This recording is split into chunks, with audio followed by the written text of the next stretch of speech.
Meus queridos, bom dia, boa tarde ou boa noite. Na verdade, boa é hora na qual você se junta a nós agora para acompanhar a segunda parte da sequência do estudo do Novo Testamento nesse texto, nessa perícope de Mateus 14, do 22 ao 27, com paralelos em Marcos 6, do 45 ao 50, em João 6, do 16 ao 20, perícope conhecida como Jesus caminha sobre as águas. O texto, vamos relembrar, está aqui ao lado, vamos repassar rapidamente para nos situarmos novamente. Diz Mateus que logo em seguida, e aqui é logo em seguida ao feito da multiplicação dos pães e dos peixes, Jesus força os seus discípulos a embarcarem e aguardá-lo da outra margem do lago, até que ele despedisse as multidões. Tendo-as despedido, sobe ao monte a fim de orar a sós. O barco, porém, já estava a uma distância de muitos estádios da terra, agitado pelas ondas, pois o vento era contrário. Na quarta vigília da noite, diz Mateus, Jesus se dirige até eles, caminhando sobre o mar. Os discípulos, porém, vendo que caminhava sobre o mar, ficaram atemorizados e pensaram: é um fantasma. Gritaram de medo. Mas Jesus lhes disse logo: tende confiança, sou eu, não temais. Meus queridos, na primeira videoaula trabalhamos todo esse texto com foco na visão da teologia tradicional. Isso que eu vou lhes dizer agora pode parecer, e é realmente uma obviedade agora, mas tem uma razão de ser histórica, porque nem sempre foi assim. A visão teológica tradicional, ela agora, hoje, ela está centrada na Bíblia Sagrada. Mas isso se deve a partir daquele movimento da Reforma Protestante, inaugurado por Lutero, seguido por Calvino, e remonta a pouco mais de 500 anos, já de 1517, quando ele estabeleceu então os 5 princípios fundamentais da Reforma Protestante, que ficaram entendidos ou conhecidos como sendo as 5 solas, né? Os 5 somentes: sola Escritura, sola fides, sola Cristo, sola gratia e sola Deo, sola gratia Dei, dizendo, por exemplo, no sola Escritura é o princípio que defende que somente a Escritura sagrada é a palavra de Deus. Então, somente ela é capaz de se autoexplicar, devendo então ser afastada toda e qualquer interpretação fundada em outros elementos ou em outros referenciais, e mais especificamente aquilo contra o qual Lutero e Calvino se revoltaram: afastar toda aquela interpretação que era trazida pelos patrísticos, pela tradição católica, passando então pelas bulas advindas da autoridade papal, que se arvorava para si o direito de dizer o direito, né, de jurisdicionar, vamos chamar assim, acerca das escrituras sagradas. Né? Então, e aí vem a obviedade: os teólogos cristãos vão desenvolver uma leitura, uma exegese centrada no texto bíblico, e essa centralização vai se tornar cristocêntrica, ou seja, toda a leitura, todas as escrituras sagradas, todos os escritos, desde o Tanakh, desde o Antigo Testamento até o Novo, vão apontar para Jesus. E como somente o texto bíblico tem autoridade para explicar o próprio texto bíblico, essa é a razão pelas quais eles vão fazer seguidas imersões ao Antigo Testamento para explicar o Novo. Não sei se me tornei muito claro, mas é isso que dá a razão de ser, por exemplo, daquelas leituras que vai associar a figura de Jesus alimentando a multidão à ideia de Yahvé, Yahweh, alimentando com o maná o povo hebreu na travessia de 40 anos pelo deserto.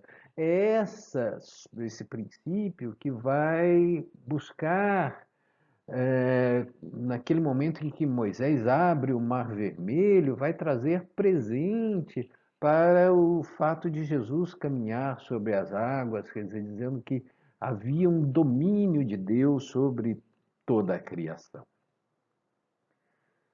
É verdade, meus queridos, que a tradição católica, durante muito tempo e por muitos representantes, lançou um olhar distinto, mais alegorizado, mais simbólico, menos centrado na letra do texto para a vida e para os feitos e para os ensinamentos de Jesus. Mas eles foram, de certa maneira, atropelados, eu diria, pela reforma protestante, e hoje todo aquele que busca fazer uma leitura para além da literalidade, daquilo que o texto explicita, é de certa maneira escanteado, deixado de lado, invalidado.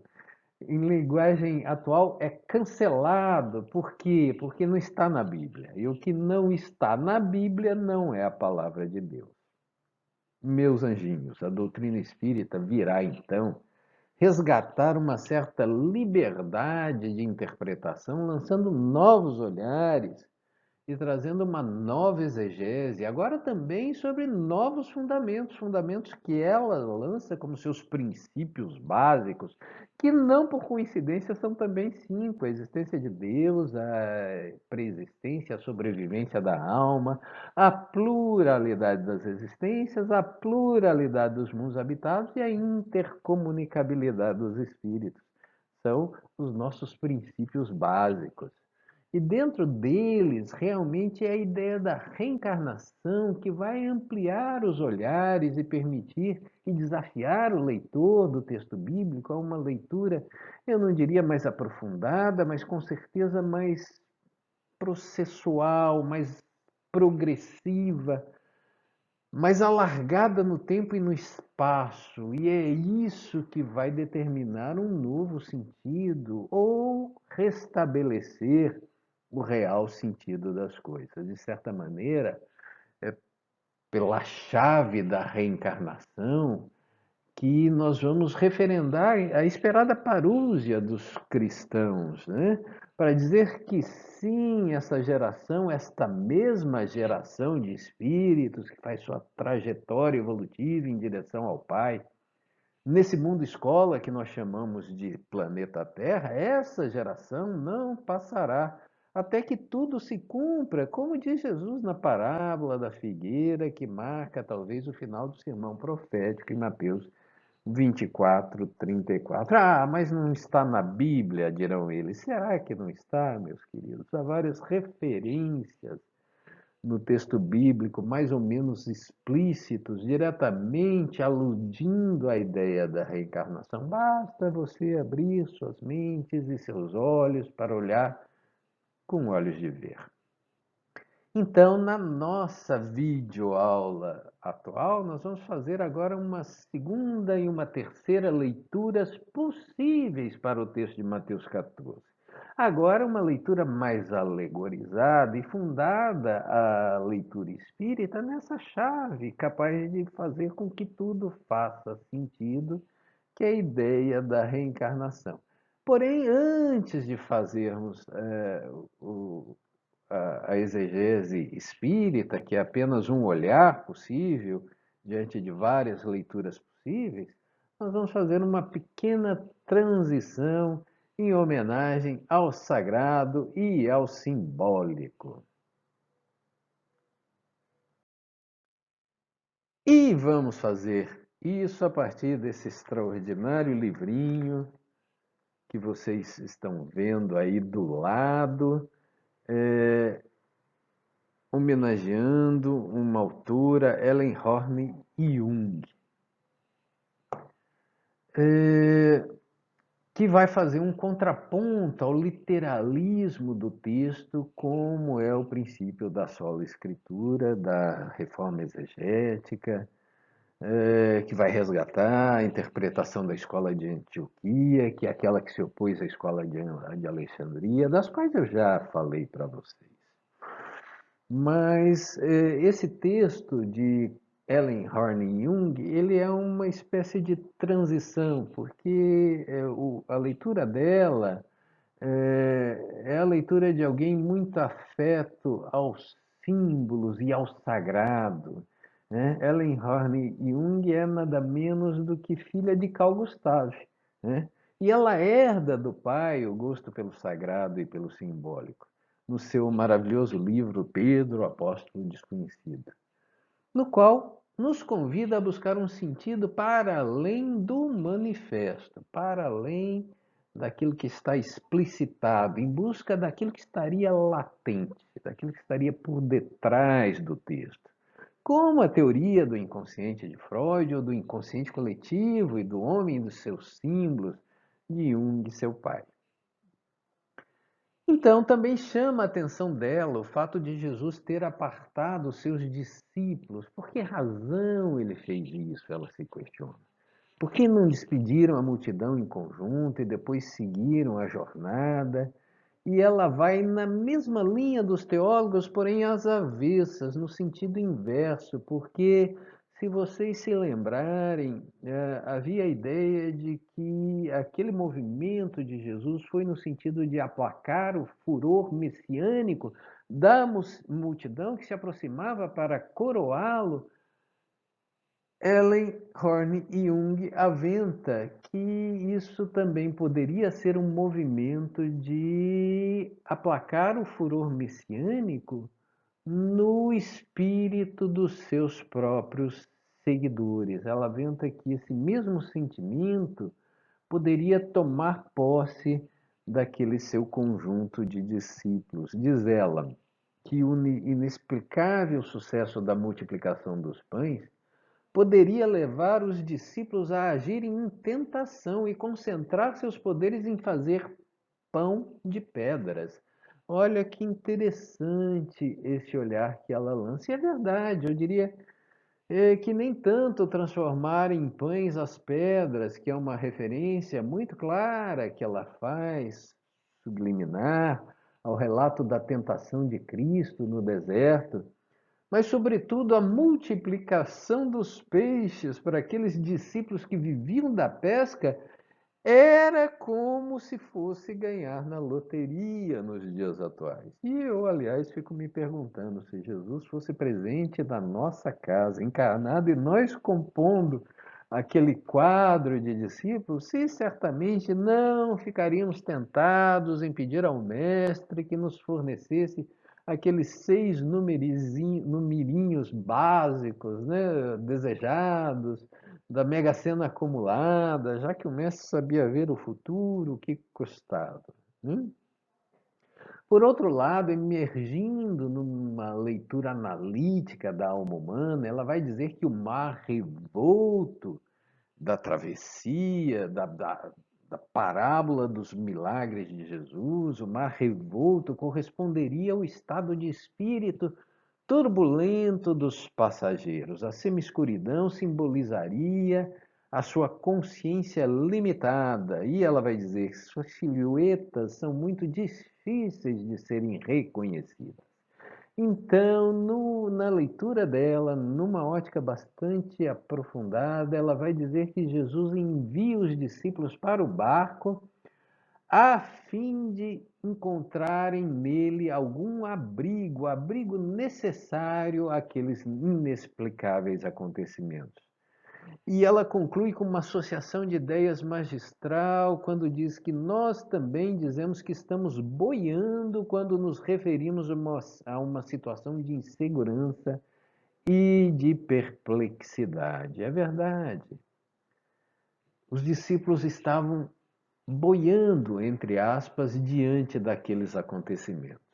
E por essa leitura, Jesus percebe então essa imaturidade dos seus seguidores e os remete para uma zona de conforto, uma zona conhecida, o barco e o mar, enquanto ele fica para elaborar aqueles acontecimentos, o agradecimento e o espanto da multidão.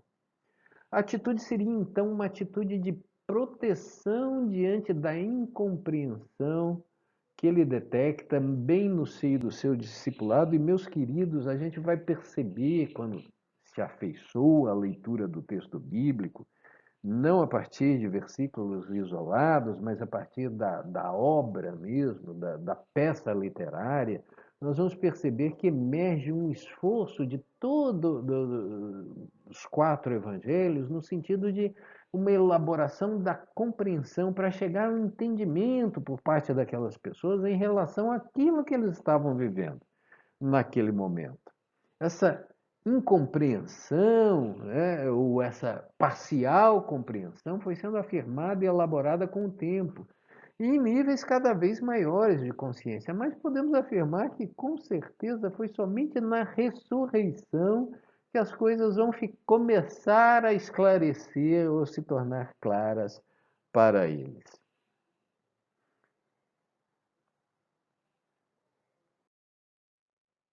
Meus queridos, feito esse interlúdio, essa transição entre uma leitura mais focada nas escrituras, uma leitura mais tradicional das próprias escrituras, para uma leitura um pouco mais alegorizada, mais simbolizada, sigamos agora trazendo algumas reflexões passíveis de serem feitas dentro dos nossos referenciais doutrinários espíritas. Né? E desde logo eu deixo claro que isso é apenas um olhar, é o meu olhar. Pelo menos não encontrei isso escrito em lugar nenhum. Na verdade, a gente tem uma certa precariedade ou pobreza de literatura em torno de textos bíblicos, né? Temos alguma literatura mediúnica, mas assim poucos pensadores encarnados explorando esses textos. Então vamos partir dos mesmos pressupostos que a teologia tradicional aponta para oferecer um outro olhar. O que teria objetivado Jesus quando sugere, na verdade, manda ou determina que seus discípulos se apartem dele e se lancem ao mar? Em outras palavras, o que estaria a simbolizar aquele barco à deriva no meio do mar, numa noite escura, sem a perfeita visão de todo, daquilo que estava à sua volta? Que barco é esse que abriga os discípulos e os protege ao mesmo tempo que os limita e os constrange, meus queridos? Não é preciso fazer grandes elucubrações mentais para entender que esse tomar um barco e lançar-se à travessia do mar representa muito claramente para mim a ideia do ato de encarnar ou reencarnar na lógica doutrinária espírita. Percebam, os discípulos são compelidos a sair de um estado de consciência ampliado no mundo espiritual, em que os feitos e os ensinamentos de Jesus podem ser melhores apreciados, melhores valorados, naquilo que Kardec, a doutrina espírita, chama de erraticidade, ou seja, no intervalo entre uma e outra encarnação, livre das pressões daquilo que a doutrina chama de as vicissitudes da vida material. Esses discípulos, então, em determinado momento, são convidados a tomarem um barco, entenda-se um corpo, e lançarem-se às turbulentas águas do mar da vida, reencarnando, ocasião em que a consciência se obnubila, né? E apenas vamos vislumbrar Jesus como um vulto que vem ao nosso encontro. É forçoso entender e apontar nessa linha interpretativa, explorando mais alguns conceitos dos princípios básicos doutrinários espíritas, que Jesus não segue com os discípulos no mesmo barco, ou seja, não reencarna, mas não nos perde de vista. Ele nos acompanha do alto em oração e ele não reencarna dentro daquela classificação que Kardec oferece no livro dos Espíritos, na escala espírita ou dos Espíritos, porque Jesus é um espírito puro, que já cumpriu sua trajetória evolutiva e prescinde do elemento material para se manifestar. Portanto, ele não vem junto, ele não segue no mesmo barco. mas não nos perde de vista, nos acompanha do alto e vem e percebe a trajetória turbulenta em que muitas vezes nos encontramos nas águas do mar da vida, da reencarnação. A essa ideia se vincula àquela ideia de Mateus que eu me referi no vídeo anterior, do simbolismo de esperar da outra margem dessa travessia, ou seja, o mundo espiritual é um outro lado da jornada da vida que é desenvolvido então em dois mundos. Não são não em paralelo, são dois mundos que se interpenetram e interagem mutuamente. Kardec vai trabalhar o significado simbólico da água como a do elemento material na horizontalidade da vida, no capítulo 4 do Evangelho segundo o Espiritismo. Ninguém pode ver o reino do céu se não nascer de novo. Então, meus queridos, para mim fica aqui um simbolismo muito claro. Os discípulos estão na travessia do mar da vida, nas águas da reencarnação. Jesus os vê e os acompanha de cima, do alto. E o mar revolto de fato corresponde ao estado de alma turbulenta desses viajantes, desses passageiros, agitados pelos elementos da vida material. Navegamos assim com pouca visão da vida quando encarnados, mas trazemos a recordação, as reminiscências daquilo que vimos, presenciamos, apreciamos no plano espiritual e até em outras existências, e daquilo que seria realmente o importante a fazer, que seria multiplicar os recursos em benefícios da coletividade.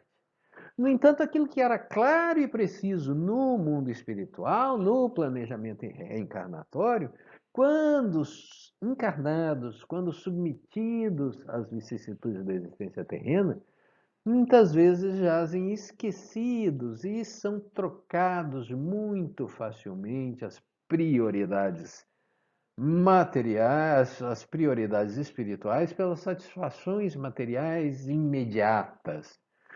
Notem que, pelo texto bíblico, Jesus sobe ao monte depois de despedir a população e vai vislumbrar a embarcação dos discípulos, agitado nessas propostas no mar revolto da existência terrena. E ele vem ao nosso socorro. Ele vem, ele se aproxima de nós, pairando sobre as águas, pairando acima da materialidade, soberano sobre as tempestades, pois não as vive mais. Vem ao nosso encontro para acalmar essas turbulências e para redefinir ou definir os nossos rumos, os nossos destinos, meus queridos. No entanto, meus amigos, isso não é tudo, ou pelo menos para Mateus, isso não é tudo, porque Marcos e João vão encerrar essa perícope. Marcos dizendo que Jesus sobe ao barco para estar com eles e o vento se aquieta e eles ficaram muito assombrados e maravilhados. João vai afirmar mais ou menos a mesma coisa. Logo o barco chegou para a terra onde iam. No entanto, se para Marcos e para João a questão se encerrou ali, quando Jesus chega e entra no barco e acalma a tempestade, os ventos se acalmam, e isso já lhes dissipa o medo, já amaina a tempestade, para Mateus não. Mateus vai tomar um outro rumo absolutamente autoral, ou inusitado, ou próprio, porque para ele a história não acaba ali.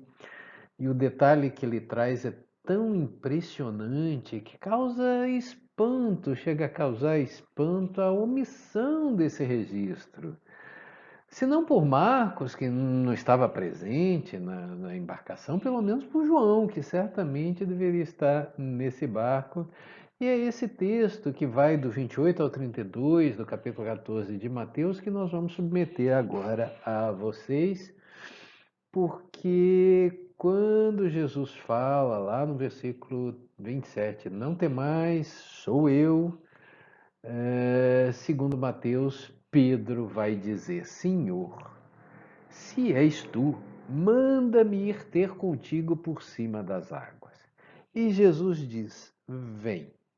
E Pedro, descendo do barco, anda sobre as águas para ir ter com Jesus, mas, sentindo o forte vento, tem medo e começa a ir para o fundo.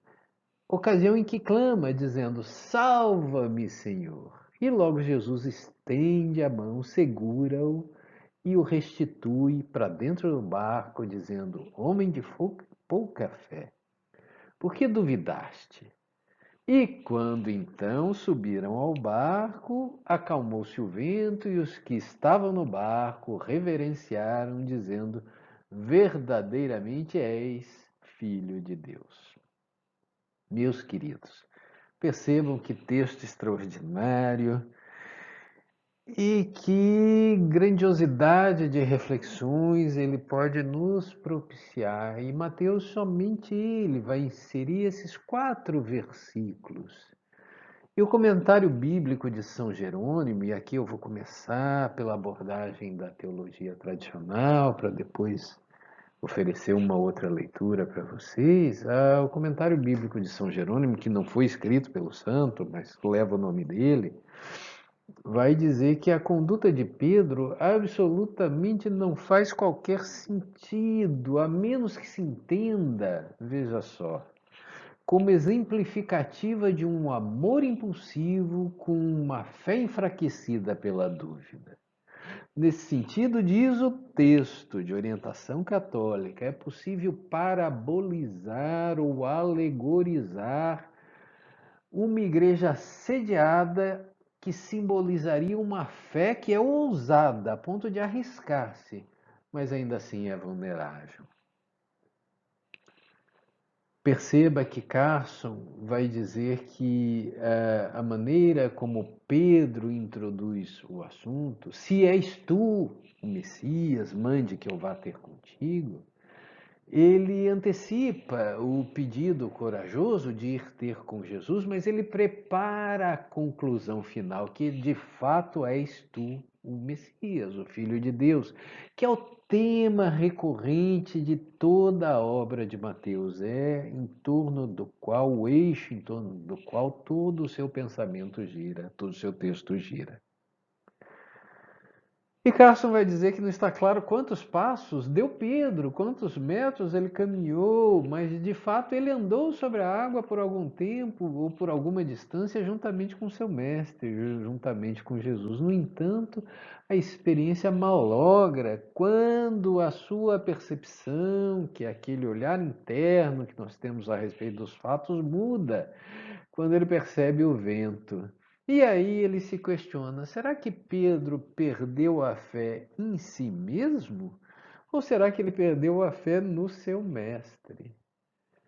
De qualquer maneira, a dúvida ela está presente, pairando como causa desse quase naufrágio, né? Explicitada na pergunta de Jesus ou na afirmação: homem de pouca fé, por que duvidaste?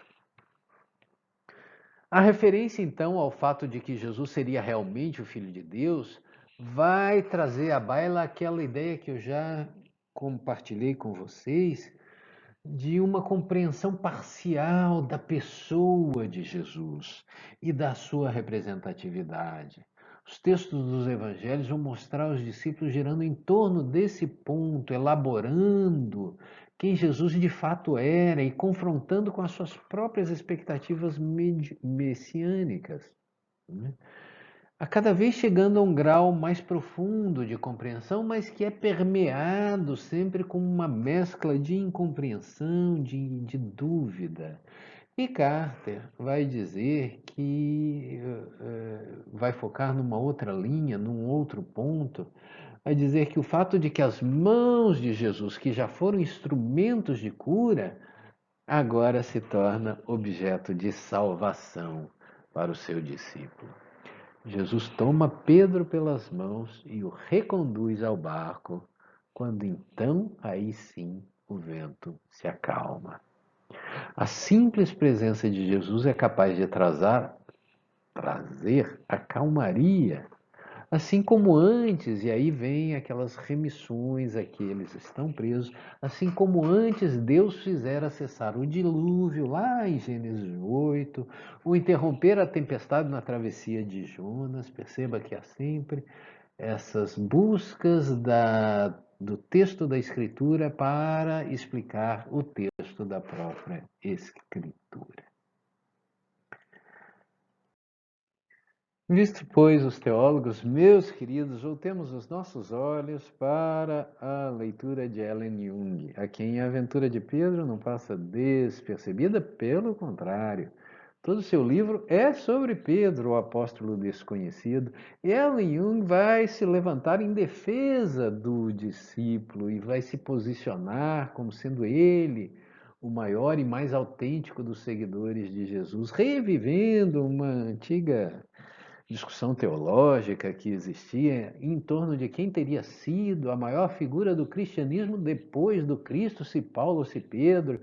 No olhar dela, na perspectiva dela, Pedro vai levar uma inegável vantagem em relação a Paulo, porque enquanto Paulo vai se deparar já com o Cristo ressuscitado, Pedro vai traçar toda a sua caminhada junto ao homem Jesus de Nazaré. E então, nesse livro, em que ela vai trabalhar toda a trajetória de Pedro junto ao seu mestre, o capítulo em que ela vai desenvolver essa passagem, recebe esse sugestivo nome de Passos Perigosos, porque diz ela, ninguém mais do que ele, Pedro, deveria saber do risco a que se expunha ao lançar-se no mar, pois era um experiente pescador, deveria conhecer perfeitamente os perigos do mar, ao mesmo tempo em que já havia tido um vislumbre de autoconhecimento e se declarado um pecador lá em Lucas 5, né? Na primeira pesca miraculosa. E aí ele já deveria ter formado a ideia ou a compreensão de que o ser humano não pode caminhar sobre as águas. No entanto, Pedro se arrisca em passos perigosos, no afã de querer se igualar a seu mestre. Pedro quer igualar-se a Jesus. O que é curioso nisso tudo é que Jesus aparentemente sustenta essa iniciativa e diz: Vem, Pedro. E é realmente difícil de entender por que Jesus não fala: Pedro, fica aí, não sai desse barco, você ainda não está apto a pairar sobre as ondas, né? Sobre os mares turbulentos.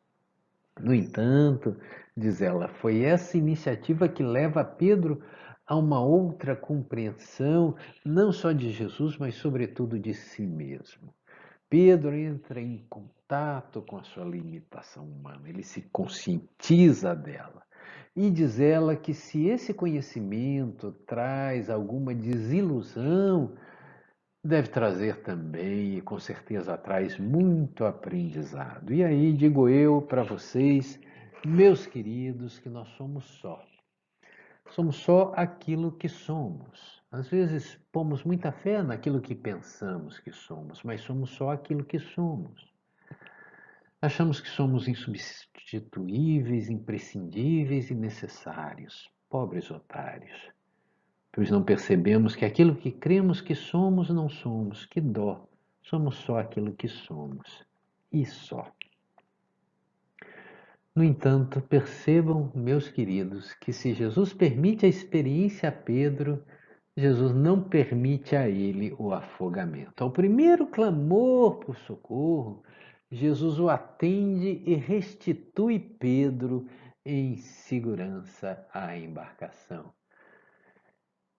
Meus queridos, recuperando agora uma leitura, uma linha de releitura espírita para essa sequência de Mateus, me parece trazer assim um desenrolar muito óbvio, né? No sentido de que é recorrente o fato de que muitas vezes o discípulo de Jesus naufraga na sua travessia reencarnatória. Aliás, André Luiz vai dedicar toda a primeira parte do seu segundo livro da série A Vida no Mundo Espiritual, no livro Os Mensageiros, ao relato de pessoas e de experiências comuns, de pessoas comuns que tiveram as suas experiências e que vieram, como eu, como você, com algumas tarefas definidas no bem, no roteiro evolutivo bem traçado, mas que, apesar de começarem bem, acabaram naufragando.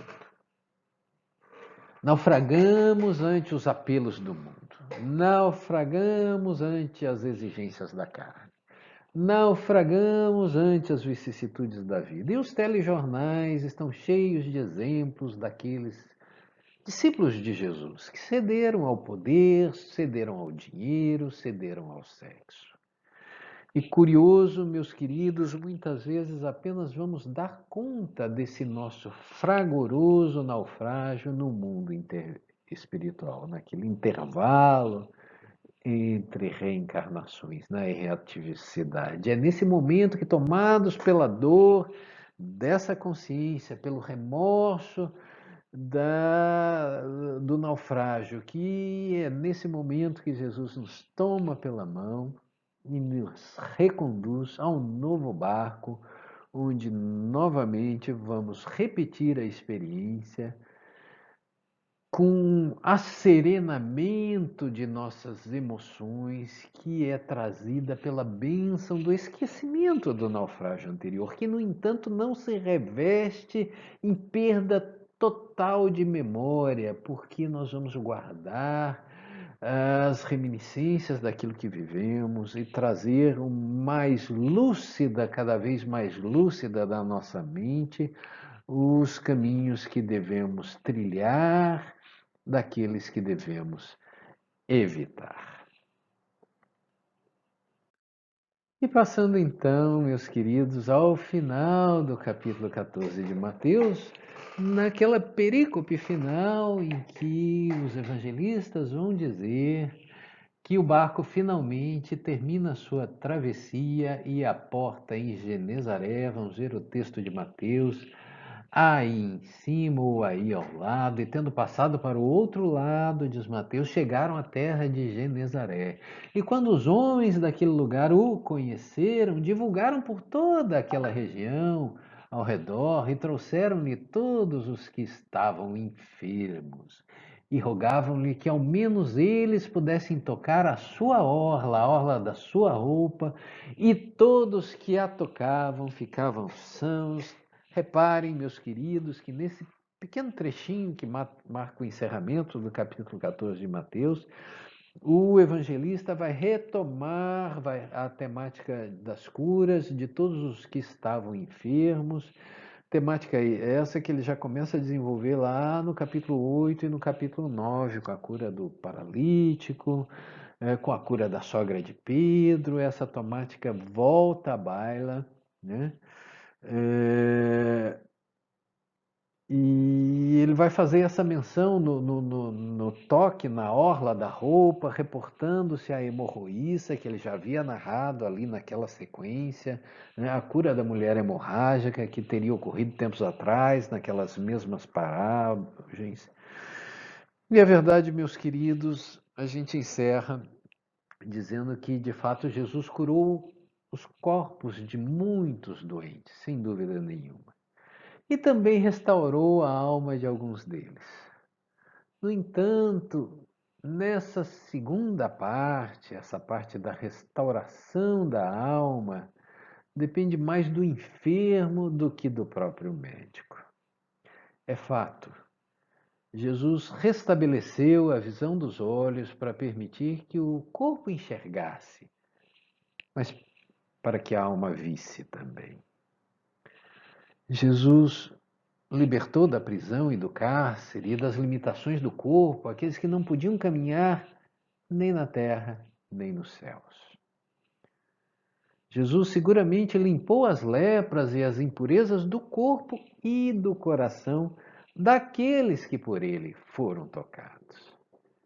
E Jesus, sem dúvida nenhuma, multiplicou o alimento que sacia o corpo e que revigora a alma.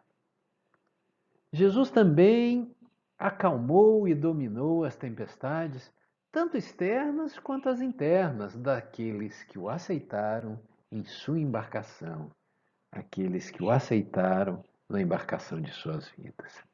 Por fim, meus queridos, Jesus trouxe novamente à vida física aqueles que haviam morrido para fazê-los despertar daquela letargia em que eles dormiam.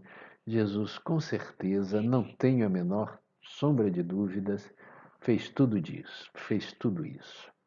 E mais, continua fazendo até hoje.